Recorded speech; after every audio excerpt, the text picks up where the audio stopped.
सत्याशिषो हि भगवन् तव पाद पद्मम् आशीष तथानुभजतः पुरुषार्थमूर्ते अप्येव मर्य भगवान् परिपाति दीनान् वास्त्रेव वत्सक मनुग्रह कातरोस्म। बोलिए।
वैष्णो देवी नहीं, एक हैं वो भी नहीं बोलने। अच्छा, शब्दार्थ बोलिए।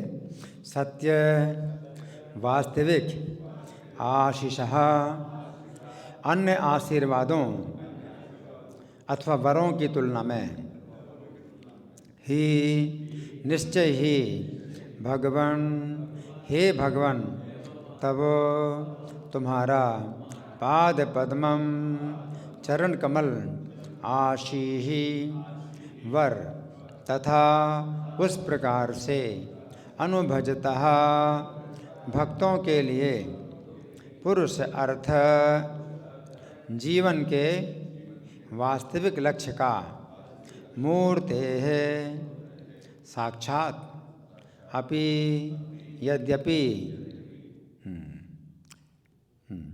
एवं इस प्रकार और यह हे श्रेष्ठ भगवान श्री भगवान परिपाति पालन करता है दीनान दीनों का वास्रा गाय इव के समान वत्सकम बछड़े को अनुग्रह कृपा करने के लिए कातरः उत्सुक अस्मान मुझ पर। तो देखिए श्लोक में जो अंतिम शब्द है वो क्या है, कौन बताएगा? अस्मान है ना, लेकिन आ नहीं है, क्या है? हाँ, अवग्रह का चिन्ह है। तो श्लोक में हम जब पाठ करते हैं तो आ नहीं बोलते हैं, है ना, तो क्या बोलेंगे? कातरोस्मान, आ नहीं बोलेंगे। आ है लेकिन आ नहीं बोलेंगे, ठीक है ना। अगर आ बोलेंगे तो अक्षर की संख्या बढ़ जाएगी और उसका पाठ जो है फिर उसमें सही पाठ नहीं होगा, ठीक है। जब हम शब्दार्थ बोलते हैं तो उसमें तोड़ करके बोलते हैं, तो कातरः और अस्मान ये अलग अलग हो जाता है, ठीक है। शब्द अच्छा अनुवाद मेरे पीछे बोलिए। हे भगवान, हे परमेश्वर, आप सभी वरों के परम साक्षात रूप हैं, अतः जो बिना किसी कामना के आपकी भक्ति पर दृढ़ रहता है उसके लिए राजा बनने तथा राज करने की अपेक्षा आपके चरण कमलों की रज श्रेयस्कर है। आपके चरण कमल की पूजा का यही वरदान है। आप अपनी अहेतु की कृपा से मुझ जैसे अज्ञानी भक्त के लिए पूर्ण परिपालक हैं। जिस प्रकार गाय अपने नवजात बछड़े को दूध पिलाती है और हमले से उसकी रक्षा करके उसकी देखभाल करती है। तो यहाँ तात्पर्य पढ़ने से पहले इस श्लोक को समझेंगे। ये श्लोक कौन बोल रहे हैं? ध्रुव महाराज बोल रहे हैं। ध्रुव महाराज बोल रहे हैं श्लोक, और ये श्लोक अंतिम श्लोक है, उनकी स्तुति का अंतिम श्लोक है। इसके बाद तो क्या होगा? श्री भगवान वाच, है ना। मैत्रेय वाच आएगा, मैत्रेय मुनि बोलेंगे, और मैत्रेय मुनि फिर जो बोलेंगे तो उसमें श्री भगवान वाच, श्री भगवान बोलेंगे। तो ध्रुव महाराज की जो है स्तुति का ये अंतिम श्लोक है ना। और ध्रुव महाराज की स्तुति कितने श्लोकों में है? 12 श्लोकों में है ना। 12 श्लोकों में है। 6वें श्लोक से शुरू हुई थी स्तुति और 7वें श्लोक में समाप्त हुई, तो 12 श्लोकों में है ना। तो 12 की संख्या का कुछ यहाँ अर्थ निकलता है, क्योंकि ध्रुव महाराज जो मंत्र का जाप कर रहे थे, वो कौन सा मंत्र का जाप कर रहे थे? ओम नमो भगवते वासुदेवाय। कितने अक्षरों का है? 12 अक्षरों का है। ओम 1 हो गया, नमो 2, 3 हो गए, भगवते 4, 3 4 7 हो गए, और वासुदेवाय 5, 7 5 12। तो 12 अक्षर का मंत्र है और 12 श्लोकों में प्रार्थना की। एक एक अक्षर का जो है एक एक श्लोक उन्होंने जो है मतलब बोला है। तो अंत में जो है ये अंतिम श्लोक है, और इसमें क्या कह रहे हैं? सत्यासो ही भगवन् तव पाद पद्मम आशीष तथानु भजता पुरुषार्थ मूर्ति। आप पुरुषार्थ की मूर्ति हैं। पुरुषार्थ मनुष्य के जीवन के 4 पुरुषार्थ हैं, धर्म अर्थ काम मोक्ष, है ना। लेकिन सबसे ऊपर पंचम पुरुषार्थ है, वो क्या है? प्रेम, कृष्ण प्रेम 5म पुरुषार्थ है ना। तो आप पुरुषार्थ मूर्ति हैं, और आपके चरण कमल की जो धूल है, तो वही जो है जो आपके चरणों कमलों की पूजा करते हैं, तो यही उनके लिए सबसे बड़ा वरदान है। क्या? आपके चरण कमल की धूल प्राप्त हो जाए, है ना। तो जो ध्रुव महाराज राज्य पाना चाहते हैं, क्योंकि पिता ने अपनी गोद में नहीं चढ़ने दिया, तो इसका संकेत यही था कि वे अपने राज्य का अधिकार उनके छोटे भाई उत्तम को देंगे, ध्रुव को नहीं देंगे।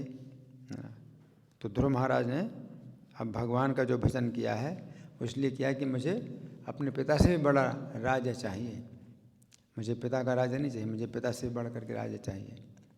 तो पिता के प्रति भी उनके अंदर विद्रोह की भावना है ना।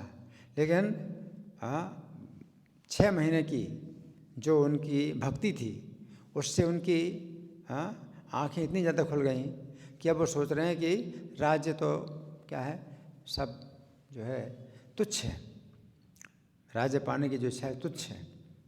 तो वो अपने ही एक प्रकार से निंदा कर रहे हैं कि मैं राज्य पाने की इच्छा से आपका भजन कर रहा था, तो राज्य पाने की इच्छा तो बहुत तुच्छ है, आपके चरण कमल की धूल ही प्राप्त हो जाए तो ये सबसे बड़ी कृपा है, आपकी सबसे बड़ी कृपा ये है।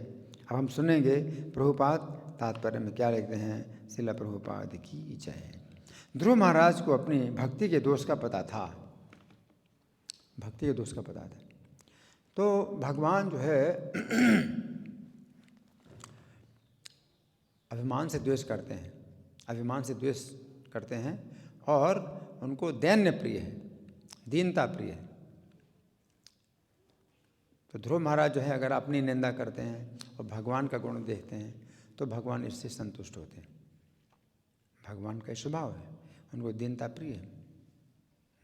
और ध्रुव महाराज जो है अपनी दीनता प्रकट कर रहे हैं, अपने ही निंदा कर रहे हैं, है ना। तो यहाँ मतलब प्रभुपाद ये लिख रहे हैं कि ध्रुव महाराज को अपनी भक्ति के दोष का पता था, और वो दोष बतला रहे हैं, अपनी भक्ति का दोष बतला रहे हैं। भक्ति का दोष क्या है कि वे भगवान की भक्ति कर रहे हैं, भगवान को प्रसन्न कर रहे हैं। क्यों कर रहे हैं? कि मुझे अपने पिता से भी बढ़ कर के स्थान चाहिए, पिता से भी ऊंचा स्थान चाहिए, तो ये दोष है ना।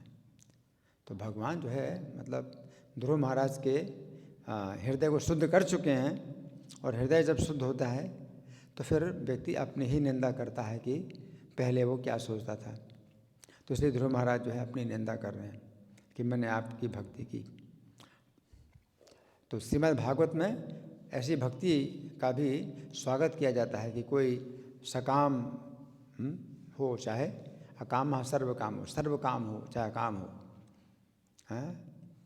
या मोक्ष काम हो, उदार थी। अगर बुद्धि उदार है तो तीव्र भक्ति से भगवान का भजन करना चाहिए। और इसका जो फल है वो क्या होता है कि जिसके अंदर सकाम भावना से उसने तीव्र भक्ति की है, तो तीव्र भक्ति से क्या होगा, उसका हृदय शुद्ध हो जाएगा, तो फिर वो अपनी ही निंदा करेगा, है ना। तो अपना ही दोष बताना सबसे बड़ा गुण है, और ध्रुव महाराज अपना ही दोष बता रहे हैं। तो वास्तव में ये बहुत बड़ा गुण है ना। अभी 6वां स्कंद चल रहा है। ये कौन सा स्कंद है? 4था स्कंद है। 6वां स्कंद चल रहा है ईष्ट ऑफ कैलाश वाले मंदिर में। तो उसमें दक्ष का वर्णन है कि दक्ष ने भी जो है तपस्या की और भगवान को प्रसन्न किया। भगवान को प्रसन्न किया और उनके अंदर भी इच्छा है, क्या? भोगों की इच्छा है, प्रजापति बनने की इच्छा है, प्रजा उत्पन्न करने की इच्छा है। और भगवान जो है प्रसन्न हुए उनसे और उनको दर्शन दिया। लेकिन जब भगवान ने दर्शन दिया तो उस समय दक्ष ने जो है फिर ये स्तुति प्रार्थना नहीं की या अपनी निंदा नहीं की, और भगवान का दर्शन करके वो जो है चुप ही रहे। हालांकि बहुत आनंद में उनका हृदय भरा हुआ था, लेकिन ध्रुव महाराज की तरह उन्होंने इस तरह की अपनी निंदा नहीं की, वो समर्पण नहीं किया, है ना। तो भगवान ने दक्ष को जो है वर दिया कि तुम पत्नी प्राप्त करो और तुम प्रजापति बनो, तुम प्रजा उत्पन्न करो, और दक्ष को जो है प्रोत्साहन भी दिया। लेकिन दक्ष ने प्रजा उत्पन्न किए, और फिर जब नारद जी ने उनको जो है भक्त बना दिया और वो गृहस्थ आश्रम में नहीं लौटे, तो दक्ष ने फिर नारद जी को शाप दिया। तो भगवान का दर्शन पा करके भी और भगवान से वर प्राप्त करके भी हो सकता है कोई व्यक्ति पूरा शरणागत ना हो, दक्ष की तरह भी। तो नारद जी को शाप दे दिया दक्ष जी, और नारद जी ने जो है दक्ष के शाप को आदरपूर्वक स्वीकार कर लिया। उन्होंने जो है कोई विरोध नहीं किया दक्ष का। तो दक्ष में बहुत गुण हैं, लेकिन कुछ दोष भी इस प्रकार का है कि कोई व्यक्ति जब अपने दोष को नहीं देखना चाहता, है ना, अपना दोष नहीं बताना चाहता, तो ये दोष है। और जब कोई व्यक्ति अपना दोष बताता है और अपने दोष को दूर करना चाहता है, तो ये क्या है? गुण है। तो ध्रुव महाराज का गुण है क्या? कि अपना दोष बतला रहे हैं। इसी प्रकार से कर्दम मुनि, 30 अध्याय में कर्दम मुनि की भी तपस्या का वर्णन है। तो कर्दम मुनि भी विवाह करने के इच्छुक थे, और ब्रह्मा जी की आज्ञा से प्रजापति भी बनना है, उनको संतान उत्पन्न करना है। तो कर्दम मुनि ने 10,000 साल तक तपस्या की, और जब भगवान प्रकट हुए तो कर्दम मुनि ने भी अपनी दीनता प्रकट की, अपनी निंदा की कि मैं आपसे जो है भौतिक भोगों को पाना चाहता हूँ। ये बड़ी लज्जा की बात है, अपनी निंदा की बात है। इस प्रकार से अपनी निंदा की। तो भगवान उनसे भी प्रसन्न हुए, कर्दम मुनि से प्रसन्न हुए, और भगवान ने उनको वर दिया कि मैं तुम्हारा ही पुत्र बनूंगा। तो इतना बड़ा जो है उन्होंने कर्दम मुनि को वर दिया। ध्रुव महाराज भी जो है अपनी दीनता प्रकट कर रहे हैं, दैन्य है उनके अंदर। तो यहाँ प्रभुपाद लिख रहे हैं आगे, शुद्ध भक्ति का कोई भौतिक रूप नहीं होता, और वो सकाम कर्मों अथवा मानसिक चिंतन द्वारा पूरी नहीं होती। क्या मतलब है? सकाम कर्म और मानसिक चिंतन, जिसे कहते हैं ज्ञान कर्माद्यनामृतम, है ना। वो क्या है? अन्याभिलाषिता शून्यम ज्ञान कर्माद्यनामृतम। तो ज्ञान और कर्म से वो ढकी नहीं होती, अन्य अभिलाषिता से शून्य है। ज्ञान कांड और कर्म कांड, ज्ञान का मतलब ज्ञान कांड और कर्म का मतलब कर्म कांड। तो वेदों में जो कर्म कांड ज्ञान कांड है, तो इनके लिए क्या कहा गया है?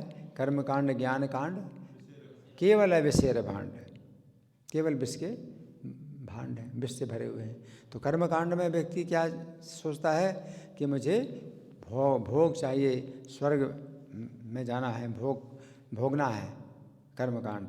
और ज्ञान कांड में क्या व्यक्ति सोचता है कि मुझे मुक्ति चाहिए, भगवान की सेवा से भी मुक्ति, मतलब किसी की भी सेवा नहीं करना, मुक्ति चाहिए, निर्विशेष मुक्ति, है ना।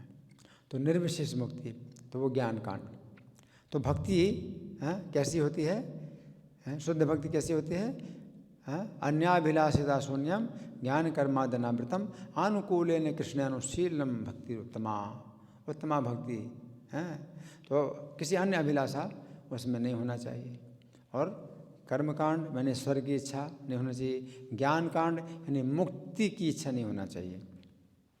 अनुकूलेन कृष्ण, और कृष्ण के अनुकूल में जो है सेवा हो। जैसे असुर लोग हैं तो कृष्ण के विरुद्ध है वो जो है मतलब कार्य करते हैं। जैसे कंस तो कृष्ण का स्मरण तो कर रहा था, लेकिन उत्तम भक्ति नहीं है वो। क्यों? कृष्ण के विरुद्ध है, कृष्ण के हत्या करने का विचार कर रहा था हमेशा, है ना। तो उत्तमा भक्ति क्या होती है? अनुकूल है, कृष्ण के अनुकूल। जैसे ब्रजवासी हैं तो कृष्ण को सुख मिले, गोपियाँ हैं तो उनके अंदर यही इच्छा है कि कृष्ण को कितना सुख मिल सकता है। तो कृष्ण के सुख के लिए जो विचार किया जाता है वो उत्तम भक्ति कहलाती है। तो यहाँ प्रभुपाद ये लिख रहे हैं कि जो शुद्ध भक्ति होती है वो सकाम कर्म अथवा मानसिक चिंतन द्वारा पूरी नहीं होती आगे। इसीलिए शुद्ध भक्ति अहेतुकी कहलाती है। अहेतुकी अप्रतिहता, अहेतुकी अप्रतिहता ये आत्मा सुप्रसिद्ध थी। शुरू में क्या है? अहेतुकी अप्रतिहता ये आत्मा सुप्रसिद्ध थी।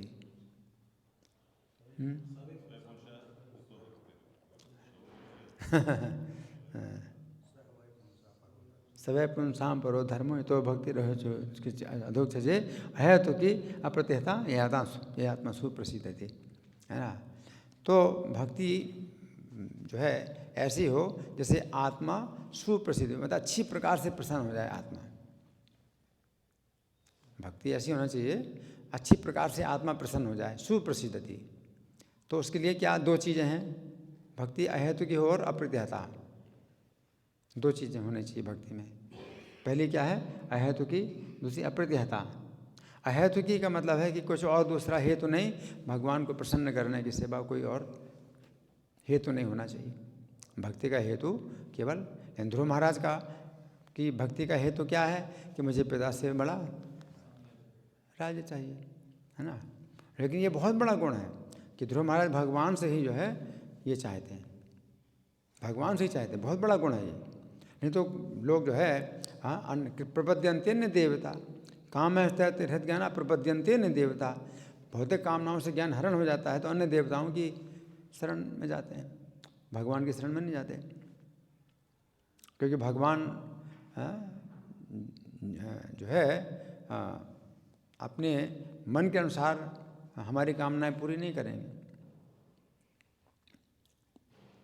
भगवान तो जो है पहले हृदय शुद्ध करेंगे तब आपकी इच्छा पूरी करेंगे, जिससे कि आप उसका दुरुपयोग ना करें।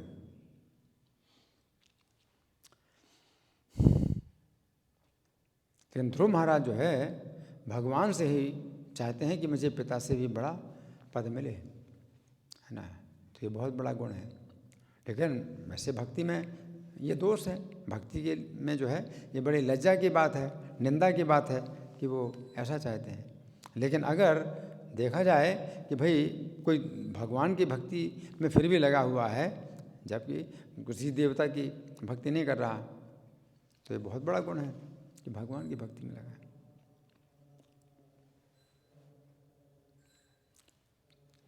तो ये भक्ति में जो है निंदा की बात जब आ जाती है, जब कोई भी शुद्ध भक्ति के धरातल पर आता है। तो शुद्ध भक्ति धरातल पर जो है जो आ जाए तो ये निंदा की बात होती है कि भक्ति में हम जो है कोई कामना करते हैं। लेकिन जब कोई भक्त ही नहीं है तो फिर ये प्रशंसा की बात होती है कि भौतिक कामनाओं के ही लिए कोई व्यक्ति भक्ति कर रहा है, अन्य देवताओं की अन्य देवताओं को छोड़ करके भगवान की भक्ति कर रहा है। तो भगवान की भक्ति में इतनी सुरक्षा है कि आपकी भौतिक कामनाएं भी अगर हैं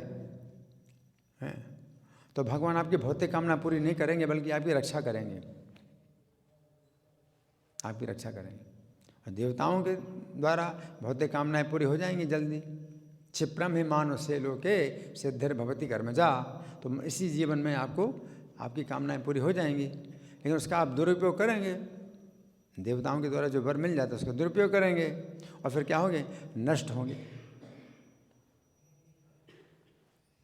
इसलिए भौतिक कामनाओं के साथ भी अगर भगवान की भक्ति की जाए तो ये प्रशंसा की बात है कि आप भक्ति में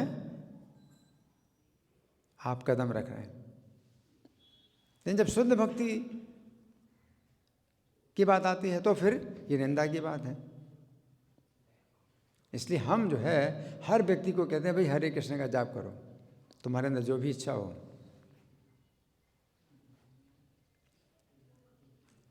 और मन में जो है उनके अशुद्ध है, विचार भी भरे हुए हैं, मन में बहुत तनाव है, तो वो कहते हैं भाई हम हरे कृष्ण का जाप नहीं करेंगे, हमारा मन तो बड़ा दूषित है, बहुत अशुद्ध है, अशुद्ध विचार आ रहे हैं। लेकिन ये प्रशंसा की बात है क्या कि आप फिर भी हरे कृष्ण का जाप कर रहे हैं, प्रशंसा की बात है, निंदा की बात नहीं। जब आपका हृदय शुद्ध हो जाएगा तो फिर आप खुद ही निंदा करेंगे कि मैं कैसे कर रहा था जब, है ना। तो आगे चल करके निंदा की बात हो जाती है और आप छोड़ देते हैं ना। तो जैसे जैसे शुद्धि होता है, अपना हृदय शुद्ध होता है, वैसे वैसे फिर आप जो है उससे नफरत करते हैं और उसको छोड़ते हैं। तो ये भी प्रशंसा की बात है कि आप निंदा कर रहे हैं। शुरू में आप जो है निंदा नहीं करते अपने विचारों की, मुझे भौतिक कामना ये चाहिए, मुझे वो चाहिए, ठीक है करो, लेकिन भक्ति करो, तीव्र भक्ति करो, है ना। तो यहाँ प्रभुपाद लिख रहे हैं इसीलिए शुद्ध भक्ति अहेतु की कहलाती है। ध्रुव महाराज जानते थे कि वे भक्ति में भगवान की पूजा करने स्वउद्देश्य आए हैं। स्वउद्देश्य माने सा उद्देश्य, अपना कुछ दूसरा उद्देश्य लेकर के आए हैं। ध्रुव महाराज जानते थे दूसरा उद्देश्य लेके आए हैं। वे अपने पिता का राज्य चाहते थे। ऐसा मिश्रित भक्त कभी कभी श्री भगवान का प्रत्यक्ष दर्शन नहीं कर सकता। मिश्रित भक्त है वो, शुद्ध भक्त नहीं है। कैसा भक्त है? मिश्रित भक्त है। जैसे शुद्ध भक्त होता है अनएलॉयड डिवोटी, अनएलॉयड डिवोटी, और मिश्रित भक्त का मतलब है भौतिक कामनाएं साथ साथ हैं। तो मिश्रित भक्त है तो कभी कभी श्री भगवान का प्रत्यक्ष दर्शन नहीं कर सकता। अब ध्रुव महाराज तो दर्शन कर रहे हैं भगवान का, लेकिन ये समझना चाहिए कि अब उनके अंदर वो कामना है नहीं, इसलिए वो निंदा कर रहे हैं। भगवान का दर्शन कर रहे हैं तो अपनी इस भावना की निंदा कर रहे हैं। आगे, अतः वे भगवान के हेतु की कृपा के लिए परम कृतज्ञ थे। ध्रुव महाराज बहुत कृतज्ञ थे, तो वो भगवान का ही गुण मान रहे हैं। हालांकि अब ध्रुव महाराज के अंदर भौतिक इच्छा नहीं है, लेकिन तो भी वो भगवान का गुण मान रहे हैं कि मेरे अंदर भौतिक इच्छा है तो भी आपने मुझे दर्शन दिए, तो आपकी कितनी कृपा है। तो भक्त जो है हमेशा अपने दोषों को देखता है और भगवान के गुणों को देखता है। भगवान इससे बहुत संतुष्ट होते हैं। तो ध्रुव महाराज अभी भी ये मान रहे हैं कि मेरे अंदर भौतिक इच्छा है तो भी आप मुझे दर्शन दे रहे हैं। आगे, भगवान इतने कृपालु हैं कि वे अविद्या के वशीभूत कृपा तथा भौतिक लाभ के इच्छुक भक्तों की समस्त कामनाओं को तो पूरा करते ही हैं, साथ ही भक्त की सभी प्रकार से रक्षा करते हैं, जिस प्रकार गाय नवजात बछड़े को दूध पिलाती है। तो यहाँ प्रभुपाद क्या बता रहे हैं कि भौतिक लाभ के इच्छुक भक्तों की समस्त कामनाओं को तो पूरा करते हैं। तो कामनाएं पूरी करेंगे भगवान, लेकिन कामना इस तरह से पूरी करेंगे कि आप उनका दुरुपयोग नहीं करें। जब तक आपके अंदर दूसरे प्राणियों के प्रति ईर्ष्या की भावना है, शत्रुता की भावना है, तो पूरे नहीं करेंगे, है ना। तो ध्रुव महाराज के अंदर जो है अपने सौतेले भाई के प्रति भी कुछ द्वेष था, सौतेली माता सुरुचि के प्रति भी द्वेष था। लेकिन तीव्र भक्ति से क्या होगा, हृदय शुद्ध हो गया, द्वेष निकल गया, द्वेष निकल गया उनका। और भगवान अब कहेंगे कि तुम ठीक है अपने पिता का राज्य करो। वो पिता के राज्य तो चाहते नहीं थे, ध्रुव महाराज पिता का राज्य चाहते नहीं थे, कि पिता के पास वापस जाना ही नहीं चाहते थे। ध्रुव महाराज अब पिता से कोई अपना संबंध नहीं रखना चाहते थे। हाँ, और वो ऐसा, हाँ, पिता का व्यवहार ही ऐसा हुआ। कैसा व्यवहार था पिता का? बच्चा जो है गोद में चढ़ने की कोशिश कर रहा है और पिता को जो है सहारा देकर चढ़ा लेना चाहिए, लेकिन पिता जो है, हाँ, जो ध्रुव की सौतेली माता है उसके पास बैठा हुआ है। तो सौतेली माता के कारण, कि सौतेली माता नहीं चाहती है, सौतेली माता के कारण वो अपने उस पुत्र को तो अपनी गोद में बैठाए हुए है, उत्तम को, सुरुचि के पुत्र को गोद में बैठाए हुए है, और सुनीति के पुत्र को जो है चढ़ने में, गोद में चढ़ने में सहायता नहीं दे रहा। और पिता की सहायता के बिना बच्चा कैसे गोद में चढ़ेगा? बच्चा तो कोशिश करता है पिता की गोद में चढ़ने का, तो पिता क्या करता है, उसके अंदर स्वाभाविक ये उदारता होती है कि अपने बच्चे को सहारा दे और गोद में बिठाए, लेकिन नहीं, है ना। तो अपनी सौतेली पत्नी जो उनकी थी, है ना, छोटी पत्नी थी, सुरुचि थी, उससे इतना ज़्यादा वो जो है मतलब वशीभूत हो गया पिता, हैं, कि बेचारे उस पुत्र को जो है गोद में नहीं बैठा रहा। और पिता भी, पुत्र भी अब जो है ऐसा हो गया। और सुनीति ने भी बताया कि वो जो है अब मुझको अपना दासी समझने में भी उनको लज्जा आती है, इतना सुनीति के साथ उनको जो है मतलब दूरी बनाई उत्तानपाद ने। तो ध्रुव को जो है सब कुछ समझ में आ गया, तो पिता से भी उनको बहुत जो है नफरत हो गई, है ना। लेकिन अब क्या है, अब तो उनकी इच्छा राज्य की कामना ही नहीं है, तो ना उत्तम के प्रति कोई द्वेष रहा, ना सुरुचि के प्रति द्वेष रहा, ना अपने पिता के प्रति द्वेष रहा। अब उनकी ना तो पिता का राज्य पाने की इच्छा है और ना पिता से ऊंचा पद पाने की इच्छा है। लेकिन भगवान उनको भेजते हैं कहाँ, तुम पिता के पास जाओ। क्यों? क्योंकि भगवान जो है पहले तो सबसे पहले वो कार्य करते हैं कि जहाँ, हाँ, ध्रुव महाराज का अपमान हुआ वहाँ पर पिता सम्मान करें। पहले तो उस स्थिति को भगवान जो है मतलब सुधारना चाहते हैं। भगवान क्या देखना चाहते हैं कि जहाँ पिता ने तुम्हारा अपमान किया था और तुम्हारा सम्मान नहीं किया था,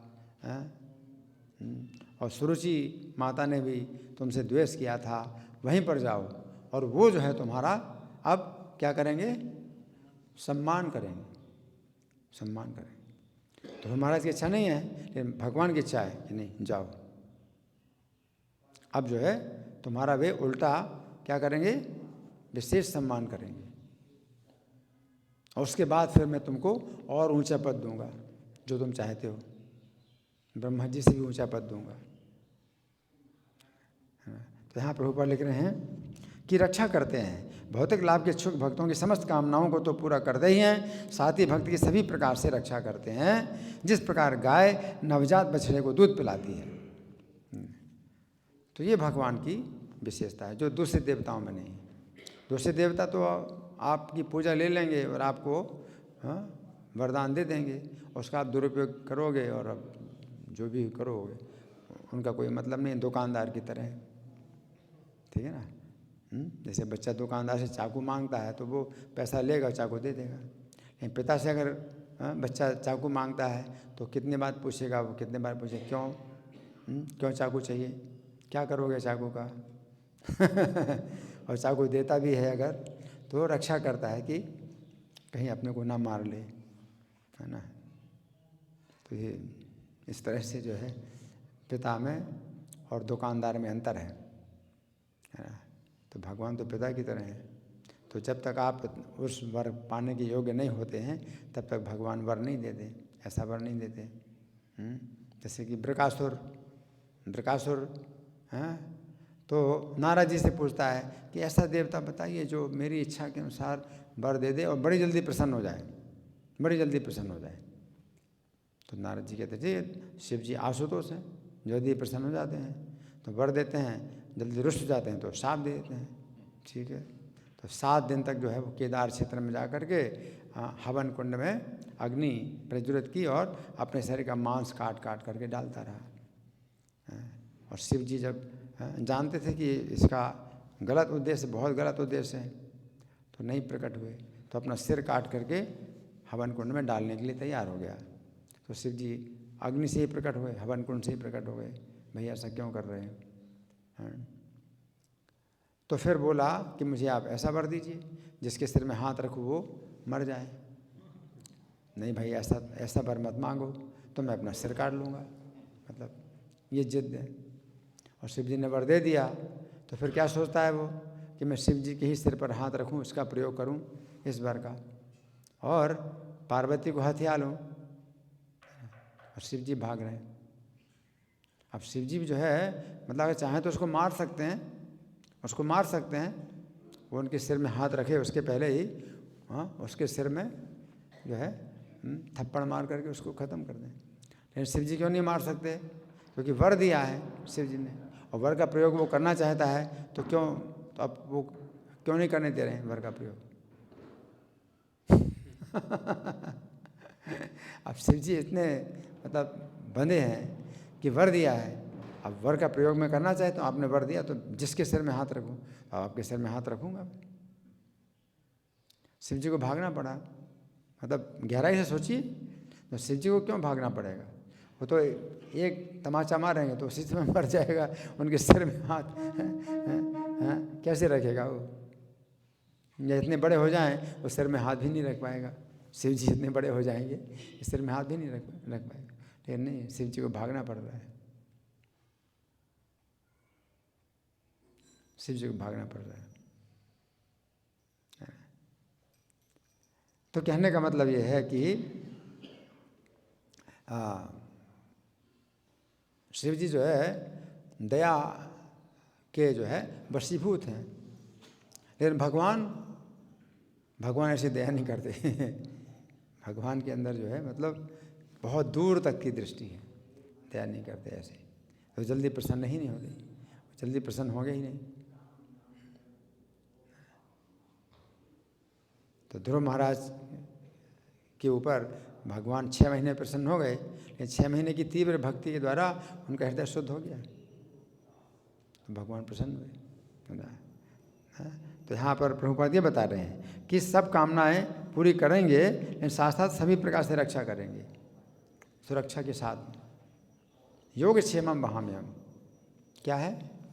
योग क्षेमम वहाम्यम। योग क्षेमम का मतलब, योग का मतलब देना, और क्षेम सुरक्षा, सुरक्षा के साथ देना।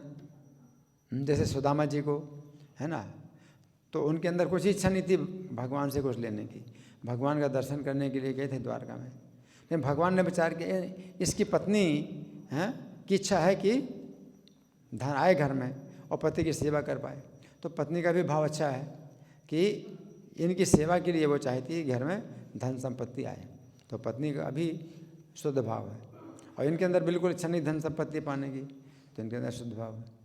तो भगवान जो है उनको सुदामा जी के हाथ में कुछ भी धन संपत्ति नहीं देते, वो भार हो जाएगा अगर हाथ में देंगे और लेके जाना पड़ेगा अपने घर तक। लेकिन क्या किया, उनका घर भी जो है क्या कर दिया, पूरा महल बना दिया, पूरा जो है संपत्ति से भर दिया, धन संपत्ति से भर दिया पूरा घर, और सुरक्षा के लिए सब जगह सैनिक भी तैयार कर दिए, कि कोई ऐसा भी नहीं कि किसी की 1 करोड़ की लॉटरी खुल गई, उसके पास 1 करोड़ रुपये आ गया है, और कोई उसको मार करके उसकी हत्या करके वो पैसा ले जाएगा। तो भगवान ने फिर क्या दिया, पूरा महल, उनका घर पूरा महल बन गया है, और जगह जगह सैनिक भी खड़े हैं। क्या? योगक्षेमम वहाम्यम, योगक्षेमम, क्षेम, पूरी सुरक्षा की व्यवस्था है ना। तो यहाँ पर प्रभुपाद लिख रहे हैं कि भक्ति की सभी प्रकार से रक्षा करते हैं, कामनाओं को पूरा करते हैं और सब भक्ति सभी प्रकार से रक्षा करते हैं, जिस प्रकार गाय नवजात बछड़े को दूध पिलाती है।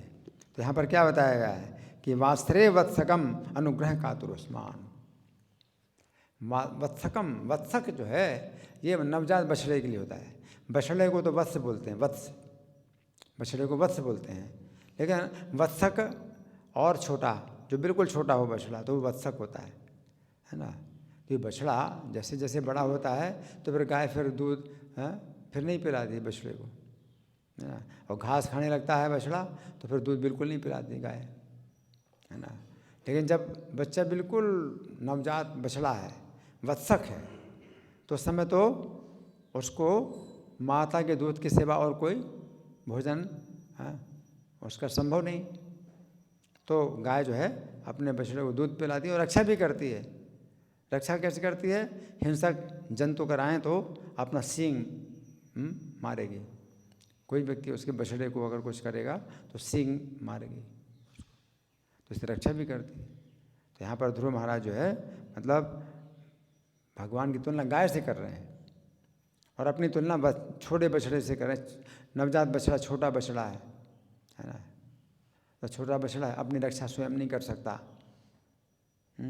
तो उनके अंदर भौतिक कामनाएं हैं, है ना। तो वो अशुद्ध है। जो छोटा बछड़ा होता है, पैदा होता है, अशुद्ध होता है। और गाय क्या करती है? चाट चाट करके उसको स्वच्छ करती है,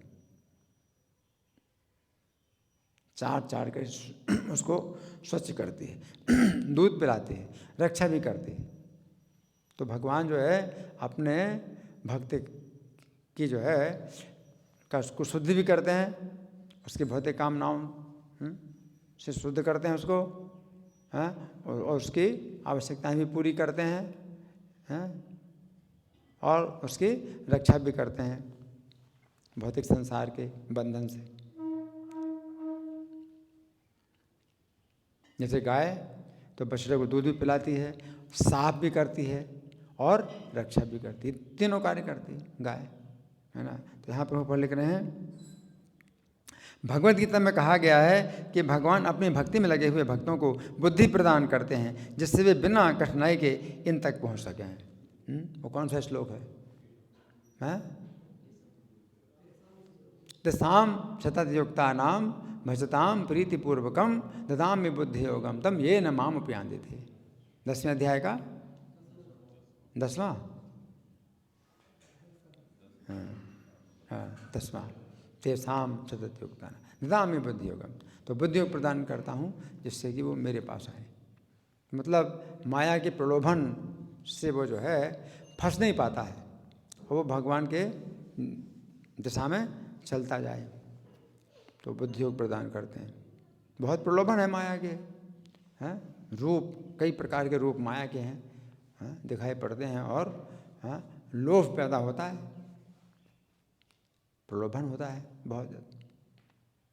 तो वो लोभ जो है आता है मन में, तो भी भगवान बुद्धि प्रदान करते हैं ऐसी कि वो जो है चलता ही जाता है, आगे बढ़ता ही जाता है, वो प्रलोभन में नहीं फंसता।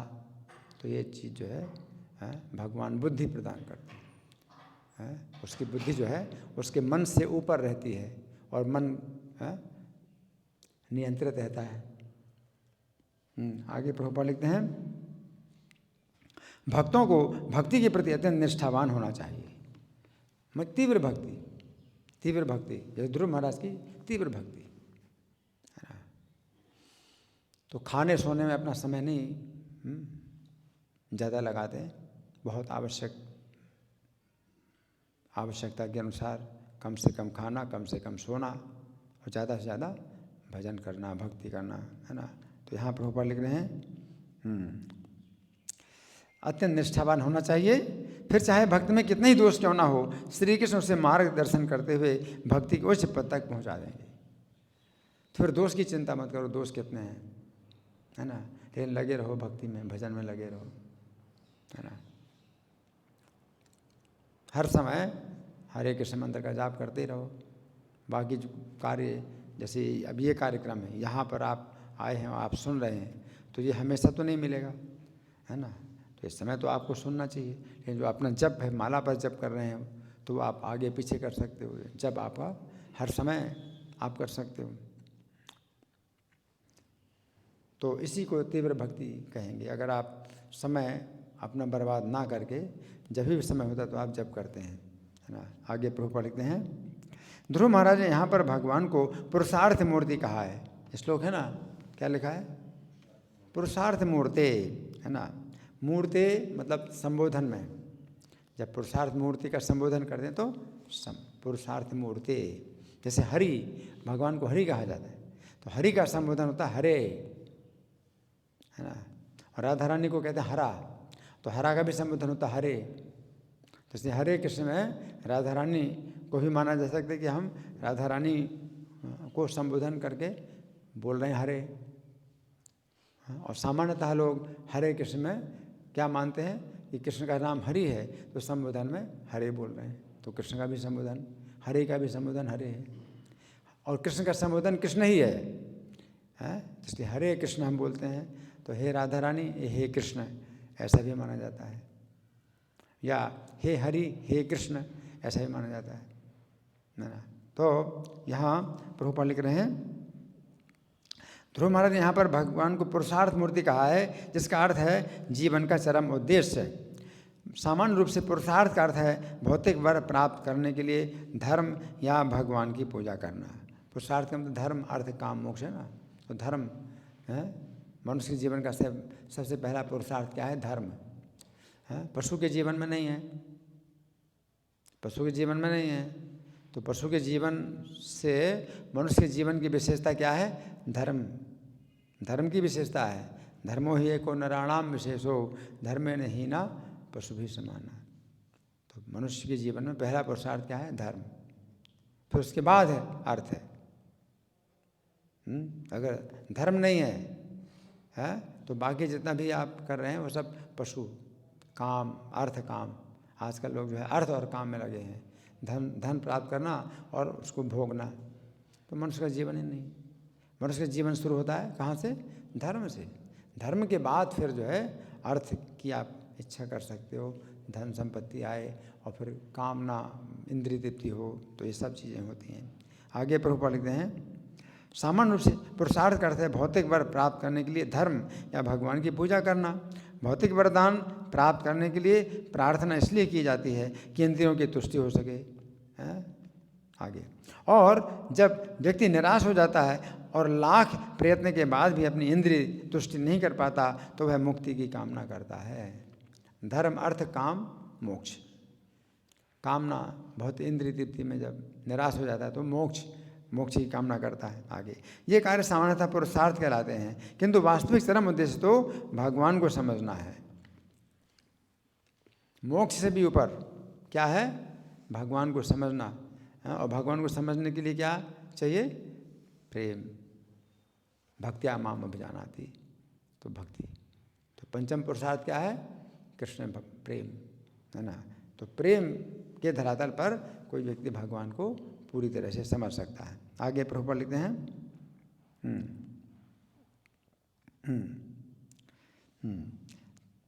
ये कार्य सामान्यतः पुरुषार्थ कहलाते हैं। ये कार्य, कितने कार्य हैं इस पुरुषार्थ के? 4। क्या क्या? धर्म, अर्थ, काम, मोक्ष, है ना। किंतु वास्तविक चरम उद्देश्य तो भगवान को समझना है। भगवान को समझना है, यानी भगवान को समझना, उनसे प्रेम करना। तो भगवान से प्रेम करना, भगवान से प्रेम करेंगे तो भगवान को आप समझ पाएंगे। आगे, ये पंचम पुरुषार्थ कहलाता है। इसीलिए भगवान चैतन्य ने शिक्षा दी है कि व्यक्ति को भगवान से भौतिक संपत्ति, ख्याति या सुपत्नी जैसे वरदान नहीं मांगने चाहिए। उसे तो भगवान की दिव्य प्रेमा भक्ति में निरंतर लगे रहने की प्रार्थना करना चाहिए। कौन सा श्लोक है शिक्षाष्टकम का? न धनम न जनम न सुंदरीम कविताम वा जगदीश काम ये मम जन्मनि जन्मनीश्वरे भवतात भक्ति रहे तु की त्वयि, है ना। तो यही है। न धनम, यहाँ का प्रभुपाद लिखते हैं भौतिक संपत्ति। न धनम न जन्म, जन्म माने अनुयायी, तो मतलब ख्याति, तो उसी को ख्याति कहते हैं। तो ख्याति, न धनम न जनम न सुंदरीम, और सुंदरीम यहाँ सुपत्नी का है, अच्छी पत्नी है ना, तो ना काम आए। तो प्रभुपाद कहें जैसे वरदान नहीं मांगने चाहिए। मम जन्मनि जन्मनि ईश्वरे भवतात भक्ति रहे तो की तो जन्म जन्म में है ना। तो यहाँ प्रभुपाद लिखते हैं उसे भगवान की दिव्य प्रेमा भक्ति में निरंतर लगे रहने की प्रार्थना करनी चाहिए। आगे ध्रुव महाराज अपनी भौतिक लाभ की इच्छाओं से अवगत थे।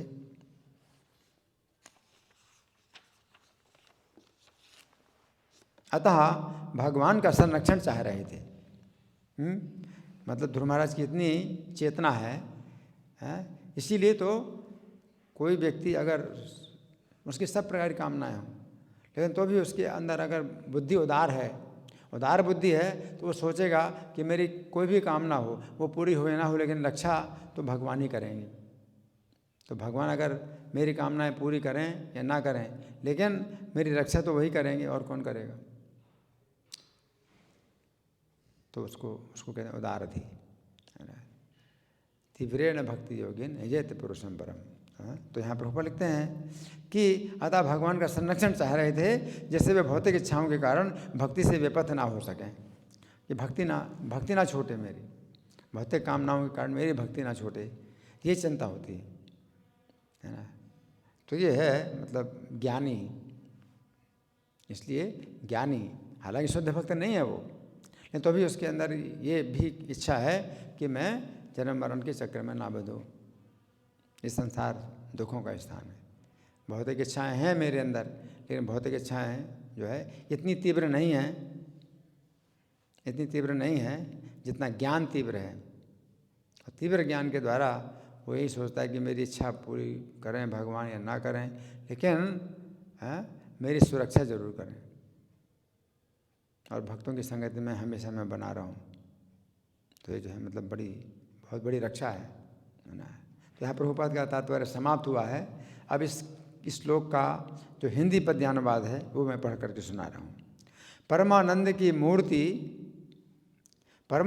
मूर्ति हे भगवान है आप स्वयं, हे भगवान है आप स्वयं, ऐसा जानकर लोग जो करते हैं नित्य आपका भजन, ऐसा जानकर लोग जो करते हैं नित्य आपका भजन, राज्य आदि भोगों में नहीं चित्त उनका कभी भ्रमता, राज्य आदि भोगों में नहीं चित्त उनका कभी भ्रमता, आपको ही नित्य जानकर जो भजन आपका ही करता, आपको ही नित्य जानकर जो भजन आपका ही करता। जैसे नवजात वत्स की हे प्रभु रक्षा गौ नित करती है, जैसे नवजात वत्स की हे प्रभु रक्षा गौ नित करती है, दूध पिलाती है उसको और हिंसक जंतुओं से बचाती है, दूध पिलाती है उसको और हिंसक जंतुओं से बचाती है। उसी विधि आप भी हे प्रभु भक्तों पर कृपा करने के लिए, उसी विधि आप भी हे प्रभु भक्तों पर कृपा करने के लिए हम जैसे जो हैं विकल जीव हैं सदा सकाम हृदय लिए, कामना पूर्ण कर उनकी संसार भय से बचाते हैं, कामना पूर्ण कर उनकी संसार भय से बचाते हैं। हे प्रभु आप ही सभी विधि रक्षा हमारी करते हैं, हे प्रभु आप सभी विधि रक्षा हमारी करते हैं। तो इस तरह से हमने कुछ चर्चा की इस श्लोक पर, तात्पर्य पर। अब हमारे पास समय बहुत थोड़ा है, आप लोगों की ओर से कोई मंथन, चर्चा, विचार, प्रश्न? जी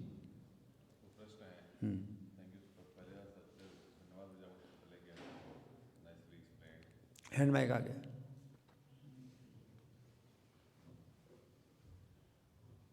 हरे कृष्ण जी, आपका बहुत धन्यवाद जी, बहुत ही सुंदर।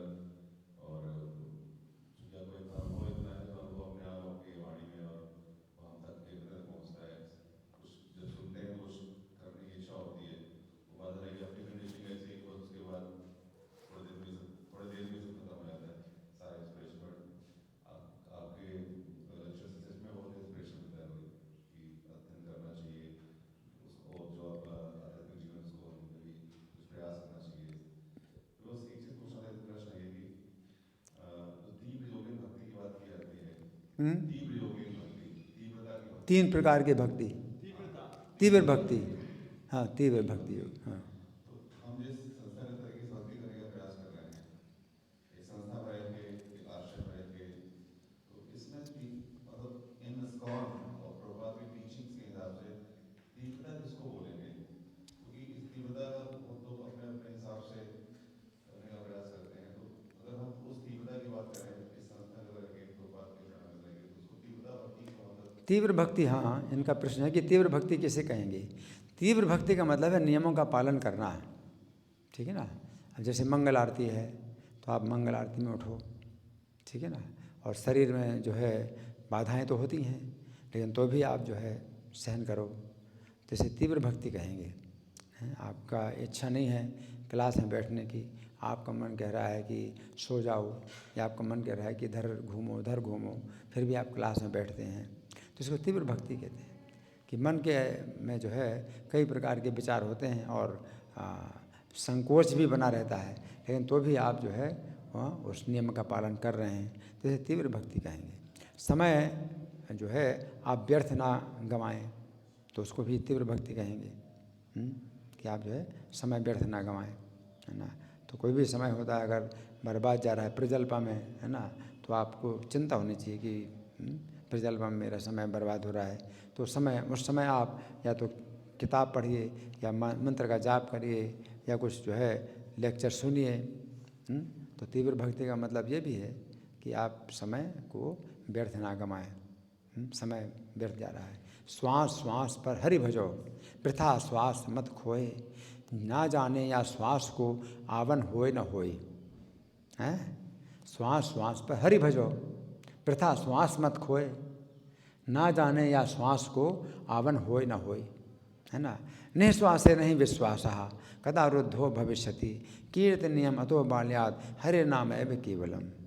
निश्वास का कोई विश्वास नहीं है कि कब रुक जाएगी, रुद्ध हो जाएगी। कीर्तनीयम अतो बाल, इसलिए बचपन से ही कीर्तन करना चाहिए। हरे नाम एव केवलम, केवल हरे नाम का ही कीर्तन करना चाहिए, ठीक है ना। तीव्र, अब ये तीव्रता कैसे आती है भजन में? जैसे जैसे हमारे पाप नष्ट होते हैं, क्योंकि जितना पाप की अधिक मात्रा होती है तो हम जो है भक्ति से दूर होते हैं। तो 4 प्रकार के दुष्कृति हैं, पापी हैं, और पाप की अधिक मात्रा के अनुसार वो 4 प्रकार के पापी जो है ज़्यादा बड़े बड़े वो होते हैं। मूढ़ है वो भी पापी है लेकिन कम है, उससे ज़्यादा पापी नराधम, उससे ज़्यादा पापी माया हृत ज्ञान, और उससे ज़्यादा पापी आसुरी भाव आश्रित। फिर पुण्यात्माओं हैं, पाप नष्ट हो गए तो अब पुण्य आप इकट्ठा कर रहे हैं, तो कम पुण्यात्मा हैं, तो भी आप कष्ट में आप भजन कर रहे हैं। फिर ज़्यादा पुण्यात्मा होते हैं तो कष्ट में तो आप भजन करते ही हैं, लेकिन जिज्ञासा भी होती है आपके अंदर जानने की। तो और ज़्यादा पुण्यात्मा है तो कष्ट में भी आप भजन करते हैं और जानने की जिज्ञासा भी है, लेकिन साथ साथ चाहे भौतिक कामना क्यों न हो, लेकिन आप भजन क्रिया करते हैं कि मुझे ये मतलब हो। तो भजन की तीव्रता इस कारण से भी आती है कि कुछ उसके अंदर अनर्थ है, अर्थार्थी कहते हैं, अर्थार्थी, है ना। तो वो हालांकि वो अर्थ वास्तव में अनर्थ है, लेकिन तो भी भजन क्रिया कर रहा है ना। उससे अनर्थ दूर होंगे उसके, है ना। और ज्ञानी तो अनर्थ निवृत्ति, तो अनर्थ निवृत्ति तो ज़्यादा पुण्यात्मा होता है तो अनर्थ निवृत्त हो जाते हैं। तो ज्ञानी तो फिर वो सोचता है भौतिक संसार में जो है ये जन्म मरण के बहुत बंधन है ना, तो मुझे इसमें नहीं पड़ना है ना। तो वो और ज़्यादा लक्ष्य बनाता है ना। 7वें अध्याय का 28वें श्लोक, ये शाम तंदगतम पापम जना नाम पुण्य कर्मणाम। तो पाप नष्ट हो गए, तो आपके अगर पाप नष्ट हो गए हैं और पुण्य आपके इकट्ठे हुए हैं तो ते द्वंद्व मोह निर्मुक्ता भजनते माम दृढ़ व्रता। तो द्वंद्व मोह से वो छूट करके मेरा दृढ़ निश्चय के साथ भजन करते हैं। तो द्वंद्व मोह क्या है? ये संसार के सुख और दुख है ना, ये सब द्वंद्व मोह है। इतना सुख मिल गया तो फिर वो भजन नहीं करता, भजन करने की क्या जरूरत है। तो बहुत कारण होते हैं कि आपका के भजन में बाधा आती है। तो ये सब द्वंद्व हैं, मान अपमान, है ना, सुख दुख, ये सब द्वंद्व है। तो इनसे वो निर्मुक्ता, उन द्वंद्व से निर्मुक्त होकर के वो दृढ़ निश्चय से भजन करता है ना। तो सुख की स्थिति हो तो भी भजन करता है, दुख की स्थिति हो तो भी भजन करता है। सुख में वो सुख नहीं मानता, और दुख में भी वो ये सोचता है कि और कितना दुख, इसमें तो संसार दुखी दुख है, तो ये तो मुझे कम मिल रहा है। तो इसलिए वो दुख में भी भजन करता है और सुख में भजन करता है कि मुझे छूटना है संसार बंधन से। ठीक है ना, ठीक है ना। धन्यवाद। ग्रंथराज श्रीमद् भागवतम की जय, श्रील प्रभुपाद की जय। ठीक है, हरि ओम।